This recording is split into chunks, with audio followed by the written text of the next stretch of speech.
हम आपको बता रहे हैं संयोजकता किसे कहते हैं, संयोजकता इलेक्ट्रॉन क्या होते हैं और कोर इलेक्ट्रॉन क्या होते हैं।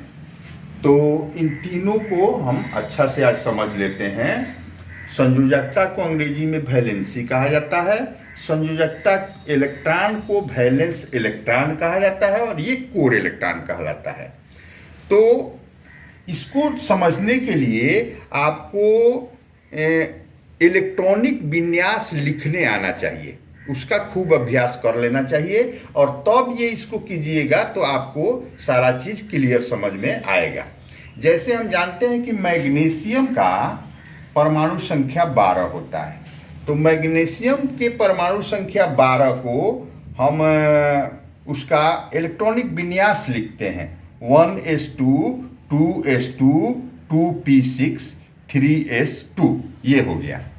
अब पहले हम समझ लेते हैं वैलेंस इलेक्ट्रॉन क्या होते हैं और कोर इलेक्ट्रॉन किसे कहा जाता है, तो फिर आपको संयोजकता समझाते हैं।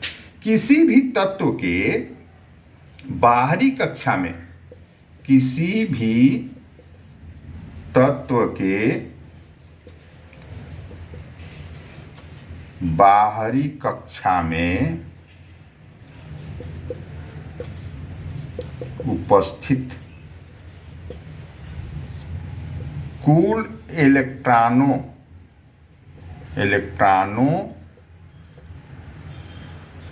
की संख्या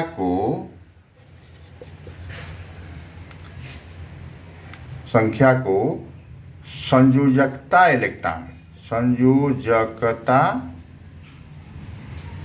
इलेक्ट्रॉन कहा जाता है, इलेक्ट्रॉन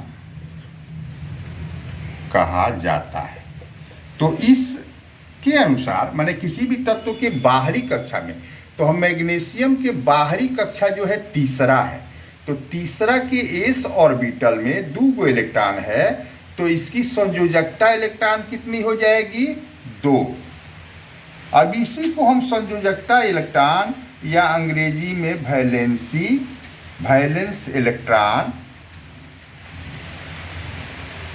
कहते हैं, वैलेंस इलेक्ट्रॉन कहते हैं। अब ये जो अंदर की कक्षाओं में जितने इलेक्ट्रॉन होते हैं तो उनको हम कोर इलेक्ट्रॉन कहते हैं। तो इसका हो जाएगा कि किसी भी तत्व के भीतरी कक्षा में उपस्थित इलेक्ट्रॉनों की संख्या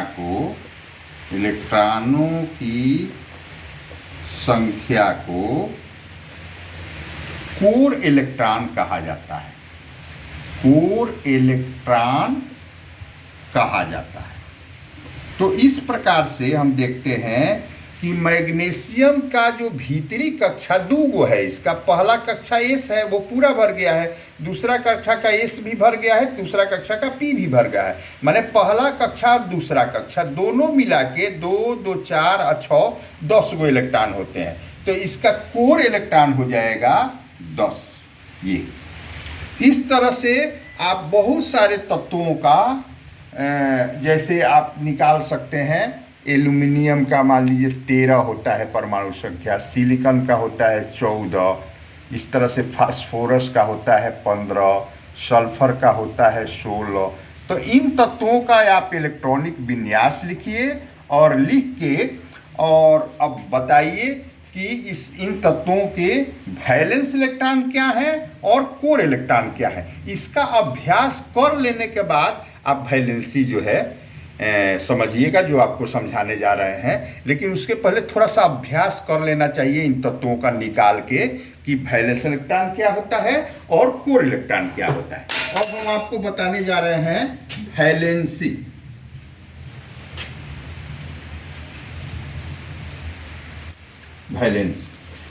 तो इसको भी वही किसी भी तत्व का हम इलेक्ट्रॉनिक विन्यास लिखेंगे और वैलेंसी का परिभाषा पहले जान लेते हैं। संयोजकता किसे कहते हैं?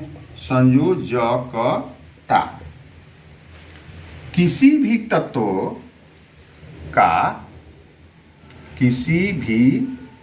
तत्व का दूसरे तत्व से संयोग करने की क्षमता, संयोग करने की क्षमता को संयोजकता कहा जाता है। संयोजकता यानी वैलेंसी कहा जाता है। अब ये संयोग करने की क्षमता को समझने के लिए थोड़ा सा दिमाग लगाना पड़ेगा कि किसी भी तत्व के बाहरी कक्षा में 2 इलेक्ट्रॉन होने चाहिए, तब वो संतुष्ट हो जाएगा इलेक्ट्रॉन, या 8 इलेक्ट्रॉन होने चाहिए तभी वो संतुष्ट हो जाएगा। ऐसा अगर नहीं है तो वो इलेक्ट्रॉन का ऐसा करने के लिए क्या करेगा कि इलेक्ट्रॉन का त्याग करेगा या इलेक्ट्रॉन प्राप्त करेगा, वही उसकी क्षमता होती है। तो हम देखते हैं मैग्नीशियम के मामले में कि इसके बाहरी कक्षा में 2 इलेक्ट्रॉन है, तो इसका वैलेंस इलेक्ट्रॉन 2 हो गया। अब इसका बाहरी कक्षा जो है उसका ऑक्टेट पूरा करने के लिए क्या करना पड़ेगा, तो इसका 2 इलेक्ट्रॉन है तो ऑक्टेट पूरा करने के लिए इसके 6 इलेक्ट्रॉन और चाहिए।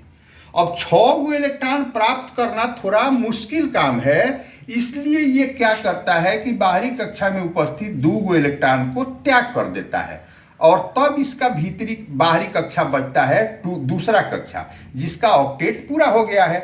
तो इस तरह से इसकी संयोजकता जो हो जाती है वो 2 हो जाती है। यही है संयोग करने की क्षमता।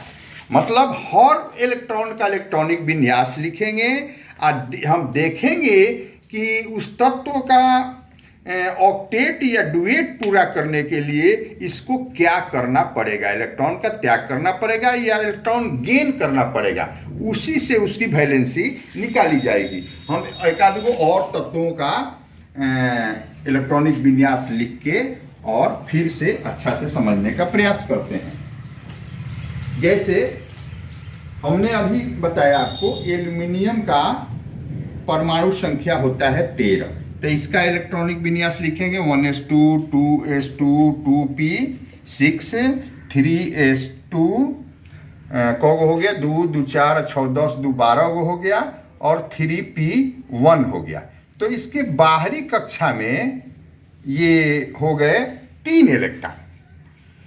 तो ये 3 इलेक्ट्रॉन का त्याग करेगा, इसकी संयोजकता हो जाएगी 3, इसकी संयोजकता हो जाएगी 3, क्योंकि 3 इलेक्ट्रॉन त्याग करना आसान है और 5 इलेक्ट्रॉन प्राप्त करना मुश्किल है, इसलिए इसकी संयोजकता हो जाएगी 3।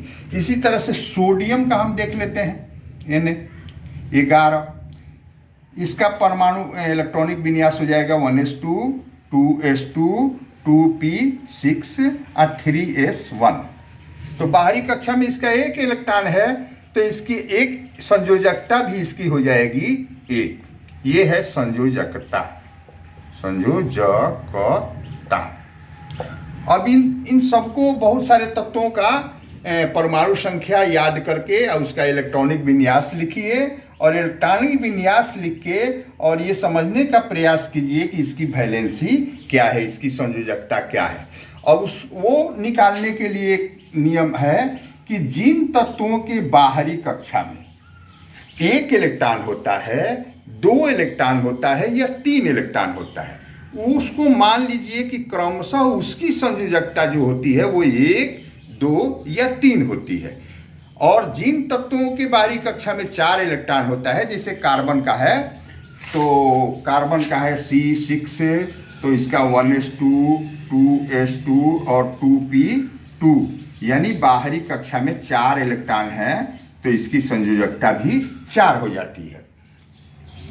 और इस तरह से संयोजकता हम निकालेंगे और इसी पर आपको आगे रिएक्शन समझ में आएगा।